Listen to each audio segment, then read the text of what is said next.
भारत को जितना भी जाने वो कम है, भारत के बारे में जितना भी पढ़े वो कम है, क्योंकि भारत को जानने की कोई सीमा ही नहीं है। शायद यही कारण है कि क्लास 3 से लेके आईएएस के परीक्षाओं तक भारत के बारे में ढेरों क्वेश्चन हम पढ़ते हैं, समझते हैं, सुनते हैं, लेकिन तब भी वो कम लगता है, खासकर भारत के भूगोल के बारे में, जिसे जानना हर किसी के लिए बहुत ज़रूरी है। हेलो नमस्ते भाई करछी से कलम तक फैमिली, मैं हूँ रचना और भारत को जानो के एपिसोड 5 में आज का टॉपिक है भारत के प्राकृतिक प्रदेश। नेचुरली भारत को कितने भागों में बांटा गया है, उन भागों को किस हिसाब से बांटा गया है, कौन से दर्रे किस भाग में आते हैं, गारो, खासी, जयंतिया, नागा पहाड़ियाँ भारत के किस हिस्से में हैं, सिंधु और गंगा के मैदान में कौन सी नदियाँ हैं, भारत का कौन सा क्षेत्र बड़ा रेगिस्तान है, कौन सा क्षेत्र छोटा रेगिस्तान है, प्रायद्वीपीय पठार में कौन कौन से पठार हैं, अरावली, विंध्य, सतपुड़ा, मैकाल, अजंता पहाड़ पर्वत जो हैं वो कहाँ हैं, पूर्वी घाट किधर है और पश्चिमी घाट का क्या महत्व है। सिर्फ और सिर्फ 7 मिनट में भारत के पूरे प्राकृतिक प्रदेश के बारे में सारी जानकारी देखेंगे। तो बिना किसी का समय गवाए शुरू करते हैं आज की ये इंटरेस्टिंग फैक्ट वीडियो। तो भारत के पूरे भूमि को 4 मेन भाग में बांटा गया है। सबसे पहला जो भाग है वो उसका पर्वत का प्रदेश है, जिसे हम कहते हैं विस्तृत पर्वतीय प्रदेश। अब ये जो विस्तृत पर्वतीय प्रदेश है ये हिमालय है और हिमालय को भी 3 भाग में बांटा गया है। इसके बीच में बड़े बड़े पठार हैं, बड़ी बड़ी घाटियाँ हैं, इसमें कश्मीर है, इसमें कुल्लू है और इसमें बहुत ही ज़्यादा उपजाऊ, बड़े और प्रकृति के सौंदर्य, खूबसूरती से भरी हुई पहाड़ियाँ हैं। विश्व की सबसे ऊंची चोटियों में से इन्हीं पर्वत श्रृंखलाओं में चोटियाँ वो स्थित हैं। अधिक ऊंचाई के कारण यहाँ आना जाना संभव नहीं हो पाता, इसीलिए यहाँ पे दर्रे हैं, जिनमें से चुम्बी घाटी के होते हुए भारत तिब्बत व्यापार मार्ग पर जेलेपला और नाथुला दर्रा सबसे इम्पोर्टेंट है। तो भारत तिब्बत व्यापार मार्ग को याद रखना है, क्योंकि यहाँ पर क्या है, जेलेपला और नाथुला दर्रा है और यही कहाँ पर है, चुम्बी घाटी में है। फिर चलते हैं उत्तर पूर्व दार्जिलिंग और किन्नौर के उत्तर पूर्व में सतलज घाटी में शिपकीला दर्रा है।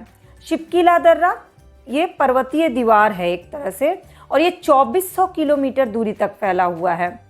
फिर चलते हैं पूरब में, भारत और म्यांमार, भारत और बांग्लादेश के बीच में पहाड़ की श्रृंखलाएं बनी हुई हैं। ऊंचाई थोड़ी कम है लेकिन श्रृंखलाएं ढेर सारी हैं।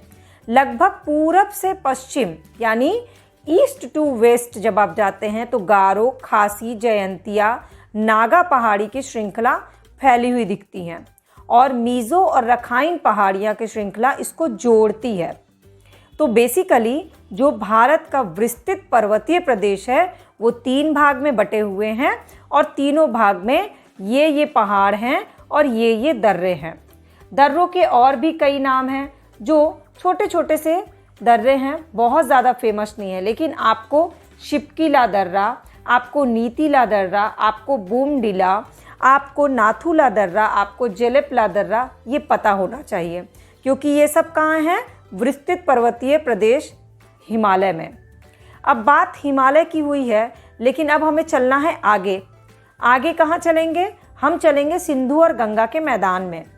सिंधु और गंगा का मैदान 2400 किलोमीटर लंबा और 240 से 320 किलोमीटर तक चौड़ा है।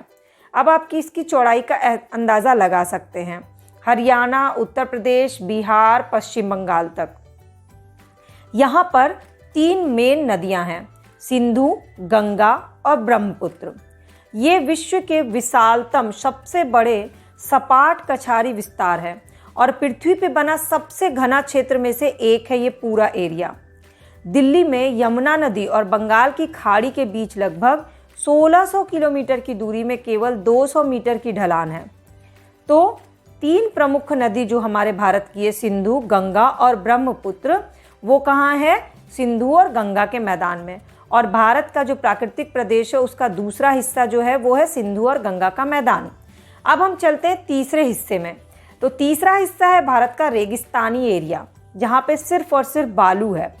रेगिस्तानी क्षेत्र जो है दो भाग में बांटा गया है, एक बड़ा रेगिस्तान और एक छोटा रेगिस्तान, जिसको शुद्ध हिंदी में कहते हैं वृहद रेगिस्तान और लघु रेगिस्तान। वृहद रेगिस्तान क्या है? कच्छ के रण के पास से उत्तर की ओर लूनी नदी तक फैला है।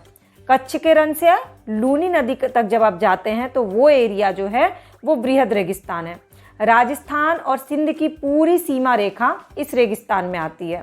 और लघु रेगिस्तान जैसलमेर से जोधपुर के बीच में लूनी नदी से उत्तर पश्चिम तक पूरा एरिया लघु रेगिस्तान का है। दोनों रेगिस्तान के बीच की जमीन बंजर है, जिसमें चूना पत्थर की पहाड़ी से सटी चट्टान भूमि भी एडेड है। तो बेसिकली ये जो रेगिस्तान एरिया है ये कच्छ, राजस्थान और गुजरात का कुछ एरिया है और इसके दो भाग हैं, वृहद रेगिस्तान और लघु रेगिस्तान। अब हम चलते हैं अगले हिस्से में, लेकिन अगले हिस्से में जाने से पहले अगर आप इस वीडियो को अभी तक देख रहे हैं तो लाइक करिए, कमेंट करिए और चैनल के सब्सक्राइब बटन को क्लिक करके बेल आइकन को प्रेस कर लीजिए, ताकि भारत को जानो के इस पूरे सीरीज से आप जुड़े रहिए और सारी वीडियो अपडेट की नोटिफिकेशन आपको फ्री ऑफ कॉस्ट मिल जाए। अब हम चलते हैं भारत के प्रायद्वीपीय पठार की तरफ। दक्षिण प्रायद्वीप का पठार 460 से 1220 मीटर तक ऊंचा पर्वत और पहाड़ी के श्रृंखला से भरा हुआ है। सिंधु और गंगा के मैदान से अलग होकर के ये सब बने हैं, जैसा कि आप मैप में देख रहे हैं। इसमें मेन है अरावली, विंध्य, सतपुड़ा, मैकाल और अजंता पर्वत है। ये पूरा प्रायद्वीपीय पठार है। प्रायद्वीप के एक तरफ पूर्वी घाट है जहां 610 मीटर के लगभग ऊंचाई है और दूसरी तरफ पश्चिमी घाट है और पश्चिमी घाट की ऊंचाई 915 से 1220 मीटर ऊंची है, यानी कि पश्चिमी घाट ज़्यादा ऊंचा है। कहीं कहीं पे तो ये 2400 से ज़्यादा ऊंचा है। पश्चिमी घाट और अरब सागर के बीच में जब आप मैप में देखते हैं, पश्चिमी घाट और अरब सागर के बीच समुद्र तट की एक छोटी सी पतली सी पट्टी है, जबकि पूर्वी घाट और बंगाल की खाड़ी के बीच में चौड़ी पट्टी है। पठार का दक्षिणी बिंदु जो है वो नीलगिरी पर्वत से बना हुआ है। जहां पूर्वी और पश्चिमी घाट मिलते हैं उस जगह को नीलगिरी पर्वत है। इसके अलावा कार्डेमम हिल्स हैं। पश्चिमी घाट का पूरा विस्तार जो है वो कार्डेमम हिल्स और नीलगिरी पर्वत में है। नीलगिरी को ब्लू माउंटेन भी कहते हैं और इसकी सबसे ऊंची चोटी है डोडा बेटा। यहाँ के चंदन की लकड़ी बहुत फेमस है। तो भारत को जानो के इस सीरीज़ में हमने भारत के उन 4 नेचुरल प्लेसेस जिस हिसाब से भारत को बांटा गया उसके बारे में जाना। ये सारे क्वेश्चंस किसी भी एग्ज़ाम में पूछे गए हैं, चाहे डोडा बेटा हो, चाहे चंदन की लकड़ी हो, चाहे ब्लू माउंटेन किसे कहते हैं, नीलगिरी पर्वतमाला कहाँ है, पूर्वी और पश्चिमी घाट को कौन मिलाता है, पश्चिमी घाट ज़्यादा ऊंचा है या पूर्वी घाट ज़्यादा ऊंचा है।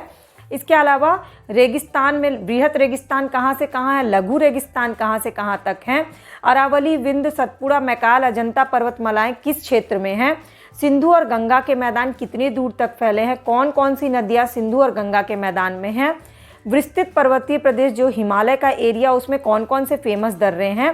ये सारे क्वेश्चंस आईएएस एग्ज़ाम तक में पूछे गए हैं, चाहे वो पीसीएस का एग्ज़ाम हो, चाहे एसएससी का एग्ज़ाम हो, चाहे आपके 10th 12th या ग्रेजुएशन का एग्ज़ाम हो। भारत के भूगोल के ये सिंपल क्वेश्चन हर एग्ज़ाम में पूछे जाते हैं, इसीलिए इस वीडियो को पूरी ज़रूर देखिए। और अगर आपको ये पूरी जानकारी अच्छी लगी होगी तो इसे शेयर करिएगा, नीचे कमेंट करिएगा और पिछले सारे एपिसोड जा कर के ज़रूर देखिएगा, आपके लिए बहुत इंपॉर्टेंट है।